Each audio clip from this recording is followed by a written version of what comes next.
Hey guys, it's Shelby and Michelle with FHL Design Co. and we are here with a Q&A. We have lots of fun design advice for you, and I think we're going to do this every month. Oh, it's so fun to read y'all's questions and then just basically confer and get together and collaborate with you guys. Yeah, so some of the questions are very specific to people's projects, but I felt like they could overflow to anyone's design. And then some of them are just random and personal. So let me pull up my phone. How personal? They want to know. Okay, so the first question is personal. Is the baby here? No. Still in there. Well, she called me the other day and she said, he's out. And she was talking about something totally different. And I was like, that's how you tell me he's here, the baby? We have, my husband and I have a commercial property and our tenant was out. Mom and I are talking about taking that over and potentially doing warehouse sales. I would love to know what your thoughts on that. So basically, if we have extra furniture from a design project or something fun, we could use that warehouse to potentially have you guys in and shop around. And so I was saying, our tenant is out. But however, I will say, if you really want to get personal, y'all, she does pop them out pretty darn fast. Last time you went in at 2 and he was out at 3. Came home at 5 for dinner with the baby. Yeah. So you never know. Get it done, kind of gal. Okay, so the next question is, how did y'all get started? Any formal training? So Mom has been designing and helping people with their homes for, a couple decades. Well, more than that. I've always loved home, and even from the time we had our first little cracker box little home, we just enjoyed having guests, and I like hospitality. Yeah. I like friends and home and family, and so anyway, it's just been a part of our lives your whole life. Yeah. And so then I came into the picture, and when we started, we were really just focusing on working on a project with the city. We wanted to purchase a building and renovate. So that ended up, Farmhouse Living was born. And because I can do the technology side of it, so render the designs and communicate with, basically create presentation materials for clients, it basically was able to take Mom's amazing ideas and put it on paper. And then that's how we became a design duo. We really weren't putting it out there that much. We were mostly touring people's homes. And then recently started just making sure we were sharing it regularly, because to us, that has been the most rewarding experience so far. Yeah, so agree. No formal training. I have had some classes on drawing, the cabinet designs, renderings, things like that. But as far as like actual school, but I will tell you, Shay McGee didn't go to school.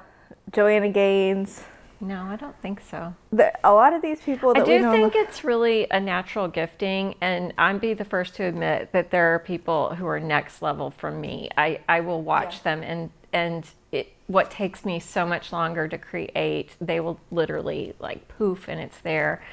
But together, when we collaborate, we can make something incredible and stunning. And the relationships are super important, because you want to design for your client in mind, not just... Yeah. And I feel like when you're picking a designer, you're not picking based on which school they went to. Maybe you would do that if you were hiring a, CFO or something like that. I'm not anti designer that went to school, but I feel like you're picking more on style. Who captures that style? Who is able to do that? If you look, we've shared so many designers, and some are like urbanology. Ginger's more modern, and then Lauren Tanner is more European, and then we have Kathy from My Favorite Room, who just has her own mix. They're so different, and so I would say that is priority when you're choosing a designer over did they go to school. And I don't know that any of them went to school.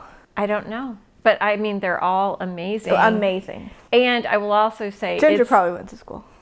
Probably, she's incredible, but we definitely see that they have a natural gifting for sure. And you want to be able to relate to your designer and have a relationship too. That's also super important. So Chemistry, style, Yeah. that's priority over schooling. And if they went to school, huge bonus because that's probably some major skills.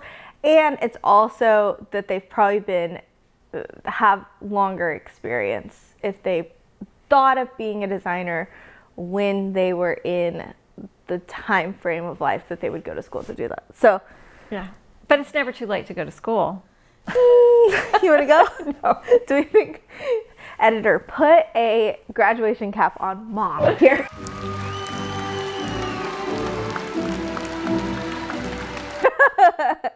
Okay, so the next question is, when will you be doing more home tours? So our goal is to do 1 home tour a month right now. That is sustainable with client projects. We just shared a home tour recently that is our project, and then we will be sharing mom's home, and then hopefully we have some lined up with some friends. Yes. That will be awesome. So home tours are not going away, they're just at a different pace. Because it makes it sustainable for us to do all the creative and design work that we love to do, and also our commercial project. Yes, I was gonna say we have a big project that we're working on, and that was more time consuming than you could ever imagine. And if you've worked with the city, then it's exactly what you could imagine. Maybe not. Maybe not.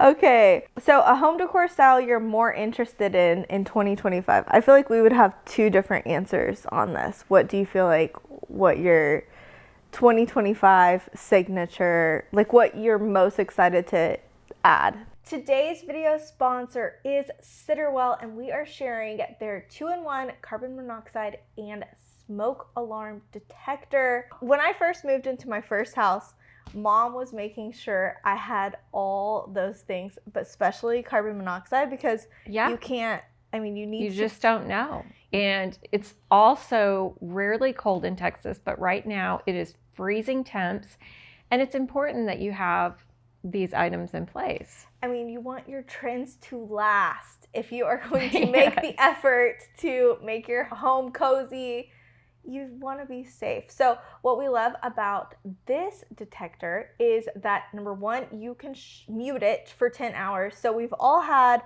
those horrible stories at night Where you take a broom and hit the thing. because the batteries are low and you're like, I just want to sleep. Yes.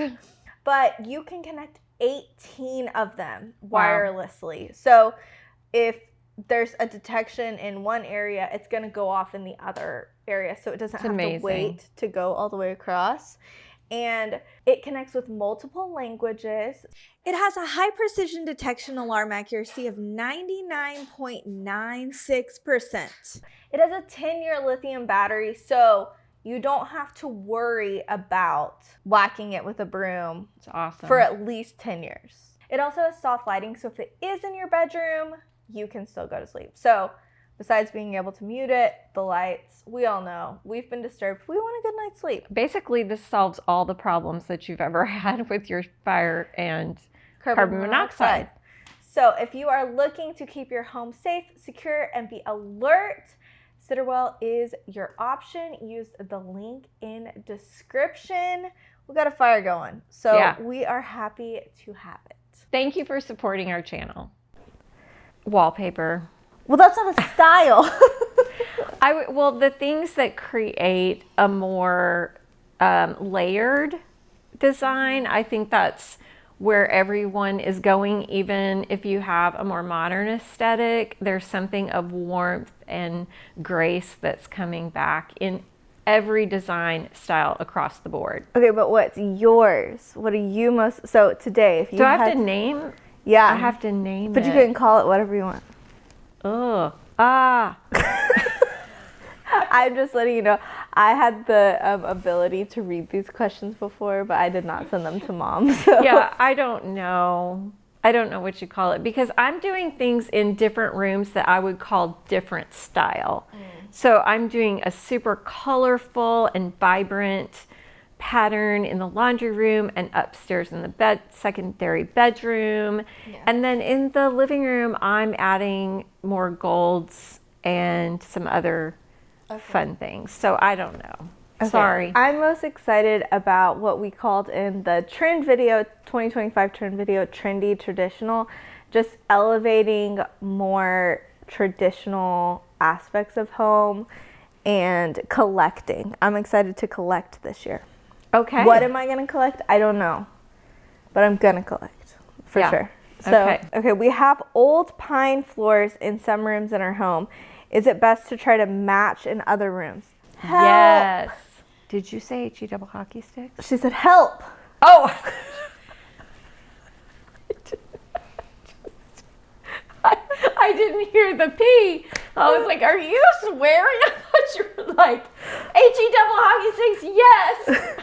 Oh my goodness.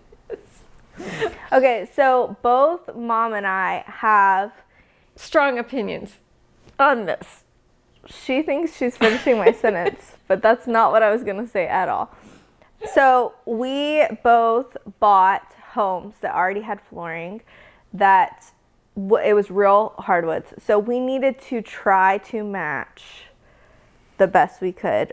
We have two solutions for that. The first one, in my old house, we called it the 1960s Ranch. It had original 1960 red oak floors.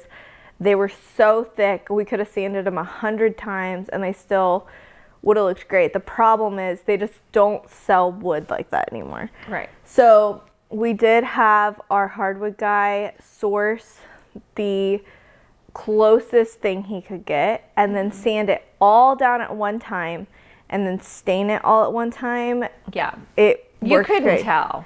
No. You definitely, so when I say we have strong opinions, what I mean is we want a cohesive look throughout the home when it comes to hardwood flooring. I just think when you have different hardwoods in different rooms, if you can make them cohesive with design. Well, you did, I thought your idea was genius and it kind of had me on edge. So Mom has darker hardwood floors in her home.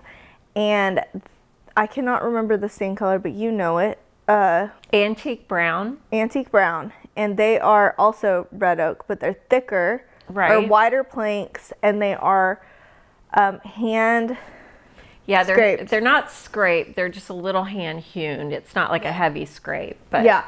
So in her bedroom, she really wanted lighter hardwoods, but it just was going to look strange, just going from dark to light with no intentional pattern. And so she changed it from a traditional pattern and she made it herringbone, and then she did a border that is the color. So it actually looks like a white oak, but it is red oak. Mm-hmm. And I basically took the antique brown and I lightened it like 70%. Yeah. And then I tied it together with a bow by using the darker antique brown stain all the way around with the border. Mm-hmm. Yeah. And so if you can get away with some type... What do they call that when you have different patterns and you're kind of like, it's like... Well, there's parquet flooring. Parquet flooring. And so what I'm saying is if there is a way to have the style or color different, just make sure that somehow you wrap that together with a bow. Yeah. Does that make sense? Yeah, and I think doing that in secondary spaces. I don't know that I would have done that in a space, like in your living room leads to your dining room, leads to your kitchen. That's probably not the space, but if you wanted to make a shift, you could do that in your entryway would be a really fun space to change a pattern. Sure. In your bedroom, in a secondary area, even in your dining room where it dips down, that might be a space for that. But if it's just open... We just feel like your flooring needs to be consistent in order to look and if you can't elevated and, you know, it just feels very chaotic when you have so many choices. Yes. And if you ever want to resell your house, I feel like even when you're scrolling through Zillow, you just see like, oh, they have, you know, vinyl in here, hardwood in here, tile in here, carpet in here. Which is one of the reasons that I'm happy that house is scraped and we get to really build it up, because it was a million different rooms that had been added on over so many years, and all different flooring. Yeah, just in case you don't have reference to that, we are working on a project in Dallas, and a lot of people had trouble understanding why they would ever tear down a house. It was literally 8 additions. They just kept adding, and every single area had different flooring and wall color and material. Height of ceiling. I mean, it could not have been more crazy. I don't like tearing homes down, but I walked in and I said, oh, no. We've got to scrape it.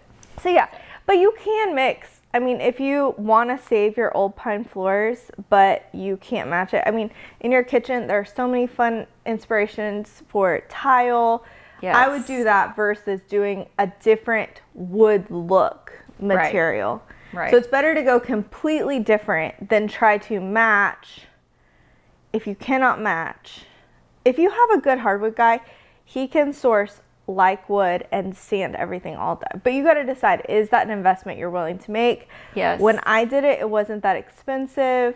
I've since told people, and I mean, when I did, it was 2018. So it's just a different world.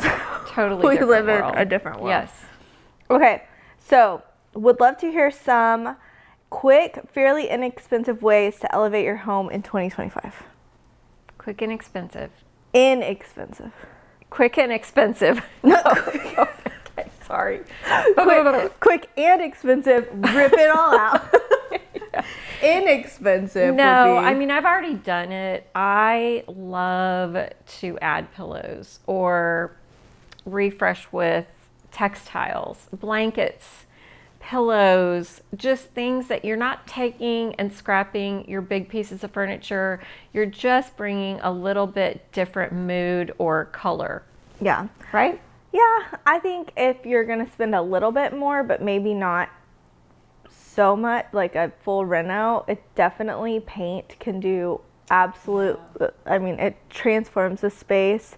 And even adding a little bit of millwork in a space that, like for example, my dining room right now feels really not updated to me. It just feels boring. It doesn't feel, I think if I went in and I did a little millwork, I'm going to pop this baby out and then I'm going to do this. Little bit of millwork. The same day? Because I will film that. The same day. Okay. Little bit of millwork. They even, in my son's room, we did the paneling, the shiplap paneling. They're like $27 a panel, and you can even cut that down to make it just wainscoting, or those little pieces of detail, wallpaper in a smaller area in your home. I feel like when you're flowing through your home, make an impact. So maybe you did it to your dining room. It's gonna flow into your kitchen and just make an impact. Well, I mean, my room is huge, my primary bedroom, and we just used the pencil molding, and I mean, it elevated the whole room, and we just did it on the back wall behind the bed. Yeah, picture frame molding, and she put it straight on the wall. You do not have very much texture in there, though, so I do like to warn people. It does look a little tacky if you have a lot of texture. Yeah. And Stephanie Benedetto, she added all of those plate racks. I mean, that's a little over the top, but it did really transform her dining room. Yeah. So just a little bit of millwork, a little bit of paint, a little bit of pillows.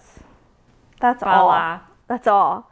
But I would just do one room at a time if you wanted to really not be overwhelmed in 2025 with your home. I actually am going to plug, I was showing our design assistant over here that I made a little guide, and I'm going to plug that. I have a planner that you can plan your projects, and so I will link that for y'all to use if you want to plan your projects for the year. Yeah. Okay. I think the next questions are on my computer. So this is a longer question, but the reason I think it's important is because we get questions like this all the time and people feel stuck. So John said, I am hoping that your paint color videos, you'll touch on Sherwin-Williams Reflections. Okay, Reflections is a very bright white, just to give you guys some context.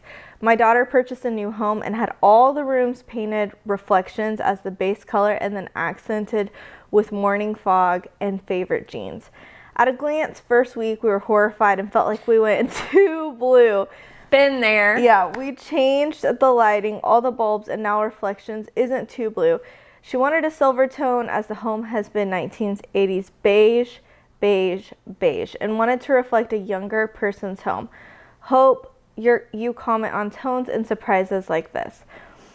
Yeah, so people they paint, and then we've heard they paint alabaster and their whole house looks yellow. We've heard that they've gone pure white and their house looks too stark. We've heard nightmare stories. I mean, one comment at one point that on our paint video, he had said he had changed his paint 5 times. I mean, that is so pricey, so time consuming.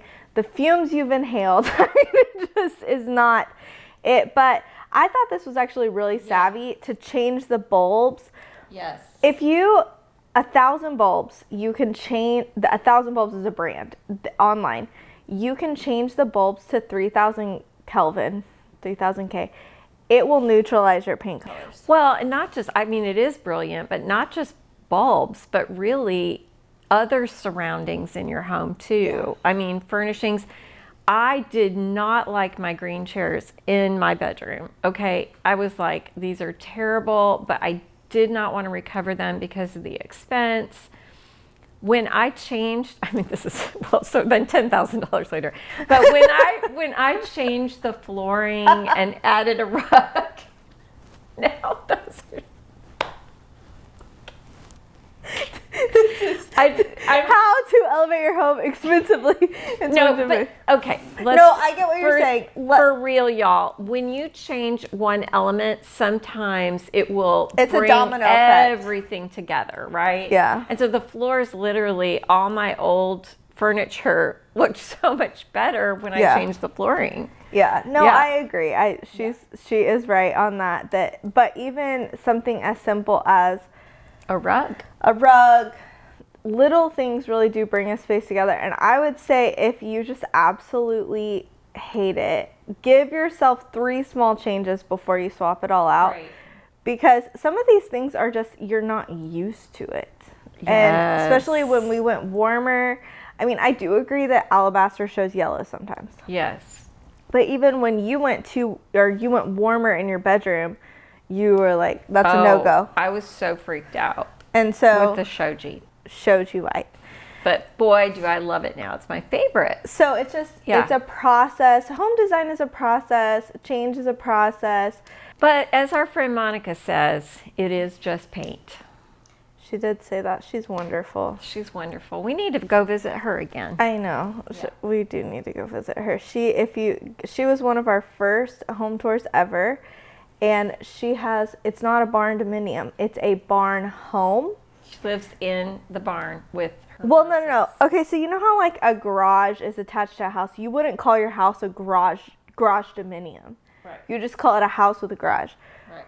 Where you would have a garage, she has a barn attached to the house. Yeah, you walk in through the horse stables if you want to. I mean, there's a back door too, but it is the single most glorious, beautiful, warm home. Yeah, she's so cool. She's got the chickens and the horses. She's the coolest. I mean, you go over to her house, she gives you a jar of honey. Anyways, that has nothing to do with design choices. But what I will say is, if you want to just her example of just loving home, her tour. I mean, keep in mind we just started filming when we filmed her tour, but like everything was just story of family. And so that's how you love your home. Yeah, and she had a bright green door, a back door I'll never forget. And I was like, I love this. Like, what made you think? And she said, well, I didn't know if it would work, but it's just paint. Yeah. So she's so cool. Okay, so this is the last question. I would love for you guys to cover pendant light size over kitchen islands. I see islands with oversized lights, small lights, tall lights, thin lights. How do you determine the best size in different circumstances? Example, small kitchens, open layouts, etc. Well, I tell Shelby how big the pendant light is and how big the island is, and then she puts it on paper for me, and then I know if I love it. And unfortunately, I used to be able to kind of do that stuff in my head, but now I've become codependent on her to put it all down in a way that I can see it visually. Yeah, so I use a 3D software, and I'm able to scale, and normally we can see pretty quickly if something's going to kind of cover up a vent hood or not be able to, I don't know, it just be a distraction versus an impactful element. I think every kitchen is different, and so setting a rule is kind of... Yeah, you can't set a rule, but I will say we do design work with a builder in Dallas, and he just made this mistake. And when we came in, the pendants for the size island he built were too small. They were very underwhelming. And we walked through the house, was stunning. And he said, what would there be anything that you would change? And we said, just those pendants. I think sometimes something that you need to know is when you I would go bigger, as I would say bigger is almost always better.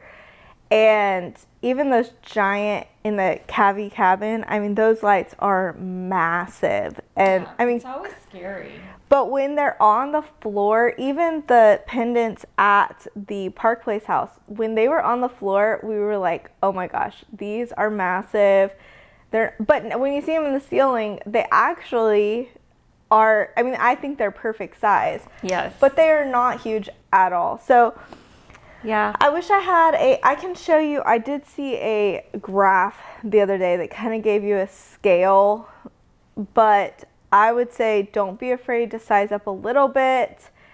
And then when they come in the mail, get something that's returnable. They come in the mail, get two people to hold them up to the ceiling and just stare at them and be like, stand back. And then return them if they're too massive. And that's just unfortunately, or you can hire us and I'll draw it up for you. But that's just, I have to see it on paper. I can't gamble and base it on some, I mean, on the like Lamps Plus, like all these like lighting websites, they have these little like drawings to tell you what to buy. And I've got it wrong basing it off that. So I just don't do that anymore. Yeah. I mean, your vent hood, windows, the height of the ceilings. I mean, there are too many factors to just be like, if your island is 5 feet, your pendants should be 18 inches. Like that, it doesn't work like that. Yeah. So I wish I had a simpler answer. I love the flying saucer pendants that they're doing these days. They're kind of round. Yeah. And they can be ginormous. And still work. Yeah, because they're thin. Yeah. So get All those. right. Just get a flying saucer. And that's okay. I think that's all. All right. It's a wrap. So make sure that you guys leave the comments at the end of the month. Every single month we're going to do a Q&A video. We would love to hear, even if they're very specific to your project, like we said, the specific colors, you want solutions. Even if you have solutions, John shared a little bit of a solution in the question. I think that's super helpful, and it just makes the community a little bit more tight-knit and effective, and that is really the goal. We want you to love your home, be excited, and have fun. So like, subscribe, share this video with your friends, and we'll see you next time. Bye guys. Bye.